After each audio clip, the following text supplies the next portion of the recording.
ये कहानी प्राचीन भारतीय पौराणिक कथाओं से प्रेरित है, लेकिन इसका आधार किसी विशिष्ट शास्त्र में नहीं है। ये कथा आधुनिक समाज के संदर्भ में रचनात्मक व्याख्या का एक प्रयास है। वर्तमान में जब समाज असमानता और अशांति से जूझ रहा है, तब प्राचीन कथाएं हमें एकता और सहयोग का महत्व समझाने के लिए प्रासंगिक प्रतीत होती हैं।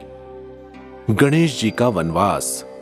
एक बार भगवान गणेश ने ब्रह्मा जी से कहा, मैं बहुत समय से संसार की हलचल में व्यस्त हूँ। मुझे शांति और आत्मज्ञान की खोज में कुछ समय एकांत में बिताना चाहिए।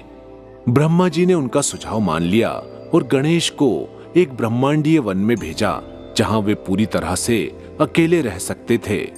गणेश ने उस अनोखे वन में कदम रखा, जहां पेड़ पौधे आकाश के सितारों जैसे चमकते थे और हर दिशा में असीमित सुकून फैला हुआ था। उन्होंने देखा कि वन में हर पेड़, हर पौधा, हर जीव शांत और संतुलित था, जैसे वे एक अदृश्य संगीत में झूम रहे हों। गणेश ने स्वयं को वन के एकांत में समर्पित कर दिया। पहले तो उन्हें अकेलापन महसूस हुआ, लेकिन धीरे धीरे उन्होंने उस एकांत को आत्मा की गहराई में जाकर महसूस किया। उन्होंने देखा कि वन में हर जीव के पास अपनी एक कहानी थी। वृक्ष अपनी जड़ों में, पक्षी अपने गीतों में और नदियां अपनी धारा में बसी थी।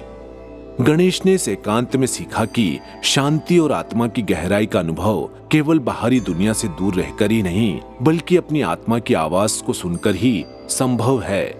उन्होंने यह भी महसूस किया कि अकेलापन कभी कभी आत्मा की वास्तविक स्थिति को जानने का सबसे अच्छा समय होता है। जब गणेश वन से बाहर आए तो उनके चेहरे पर एक नई शांति और समर्पण का भाव था।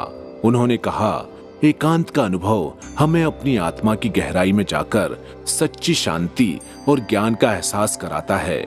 इस ब्रह्मांडीय वन ने मुझे बताया कि सच्ची शांति भीतर से आती है, ना कि बाहरी संसार से।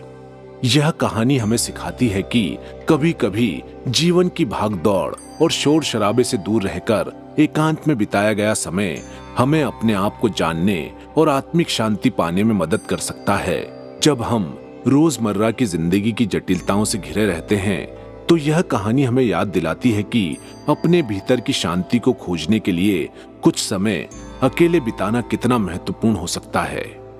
आधुनिकता में भी सनातन की गाथा सुनाएं, अपनी धरोहर को अगली पीढ़ी तक पहुंचाएं। संस्कारों का संगम, ध्वम